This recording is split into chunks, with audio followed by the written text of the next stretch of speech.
Hello fellow foodies. Today I'm going to share with you one of my favourite little tricks, I suppose you could call it. What I'm going to do is we're going to decorate some cheese. In saying that, we're going to stuff some cheese, bake some cheese and turn a really cheap cheese. I love cheese and it can be so expensive sometimes. So what I'm going to show you today is how to turn a cheap little cheese. These are just Woolworths brand. You can go expensive if you want to, but the whole idea is just to make something cheap and cheerful turn into a culinary experience. Okay, so we've just got these cheeses. Number one, make sure your cheeses are cold to start with, and make sure you can get into the packet. The reason why is because you want to cut it in half. If it's got a bit soft, it's going to be really hard to cut. So just take it out the wrapper and just slice right down through the center.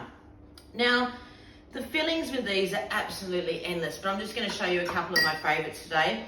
What I've got here is some smoked trout, which I've just flaked off the bone. I buy my trout in the hole on the bone because yeah, just a bony kind of girl. So love that. So what I've done here as well is just saute gently some leeks. Wash your leeks. So many people don't, and chefs on TV just like get a leek and chop it up. Leeks are full of grit. There's nothing worse than grit in food, so wash your leek. And I've just sauteed that lightly. I don't really want much colour, but a little bit of caramelisation won't hurt. And I'm just going to add some horseradish to that. So just, I reckon about that much. All these videos and all the recipes I do are just an example of where you go with your own foodie experience. So use them to your liking, I suppose. And if you've ever got any questions, as I always say, just ask me. Okay, so I've just got some leeks there, just nicely coated now with some horseradish. And I've got my cheese. I'm just going to put that over there. And I've got some greaseproof paper. Now, cheese has got a fair bit of fat in it. Fat makes flavour. That's why it's so good. But I'm just going to make sure that no little problems happen, is just give it a light grease with just some olive oil or any spray oil will do. And I'm going to pop my half a cheese down. So just cut the camembert in half. It could be brie, it could be anything. If you want to go further, you can do obviously the box cheese. It'll still be amazing, don't get me wrong. And another lovely thing is to have the nice cheese in the box as it is and then use your box to serve it in so it looks quite fancy. So the whole idea is, once again, just making something really cheap and cheerful, a bit of a dinner party pleaser, a bit of a wow factor. So what I'm going to do now is I'm just going to pop my leeks on there. So I've just got the sauteed leeks and the horseradish, and that just goes on there. Just smear it on. Now, once again, how much you fill these is totally up to you. But I've just got this much today, so that goes on there. I try and keep it all in, but if a bit goes over the side, don't worry about it, because you'll see what I mean when I show you the end result. So that goes on there. And I've just got my beautiful smoked trout, which I'm just going to flake on top. So that just goes on there like there as well. So what you now want to think is, okay, you've got the creaminess of the leeks, you've got the zing of the horseradish, you've got that beautiful smoked trout. What I'm thinking now is maybe just a little bit of crunch, a little bit of freshness. So I've just got some lovely, these are actually shallot tops, not spring onions, so they've got a bit more crunch and a bit more bing. So I'm just going to pop a few of those on top as well. And then I've got the lovely little flower on the top of the shallot to garnish with later on if I wish. Then I just feel, because it's all really sort of mellow flavours, camembert and brie haven't got a lot of punch unless they're really well aged and you take them out of the fridge for a long time before you eat them, or age them as well aged, but these are just fresh little ones. So I'm just going to add a little pinch of beautiful fresh sea salt on there as well, and then I lid it. Then I'm just going to wrap them up like a beautiful little parcel. Put your wrappings to the top, so when you take it out the oven, it's going to be easy to access. The other thing you can do these on the oven, you can do them on the barbecue, you can do them in, which I hate to say, my new friend, the air fryer. You can do them in there as well. If you come in love with the air fryer, what you can do, because in the tropics here it's quite hot and half the time I don't even want to turn the oven on during the year. So he's ready to go now. If you want to keep them for a little while, seal them really well, they actually do freeze too. So you can have a bit of a cheese day, make all these different beautiful flavours, have them in the freezer, and then, yes? Could you, in the tropics, leave them out in the sun on a hot day? You possibly could. I'd give it a fair while though, depending on the ooziness. Okay. So, yeah, no, you absolutely could. So another one I'm going to do, just to show you briefly, and this is thinking outside the box, and that's what the food junkie does. So this one we're going to go a little bit different. Once again, I've got my cheese here. Now you could leave it on the sun. I've done it before where I've driven all day and had it on the dashboard of the car. And then when I've got to the campsite, open it up and we've got an oozy cheese. Put it on the bonnet for a bit as well. You can make it to a soft ooze, you can make it really, really oozy. Another thing you can do is actually put it in a dish, a splash of white wine and turn it almost as oozy as a dip kind of thing. So it just depends on what you want to do, but I'm just showing you the basics. So I've got my old grease proofs there. Yep, I did all that.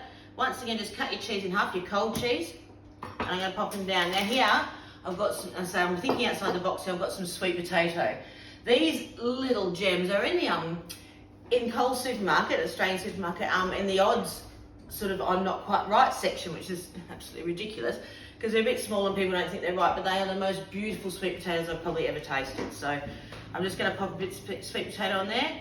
So as I said, your options with this are endless. You could go some brandy soaked raisins or dates or, you know, figs. You could go put some almonds in there for a bit of crunch and, you know, serve it as a sort of cheese soaked dessert kind of thing. The food, it just never stops giving. Just experiment. And as I say, once again, if you're not sure, just ask me. If you have this idea and you think, oh, I'm missing something, I'm not quite sure how it works, just send me a message.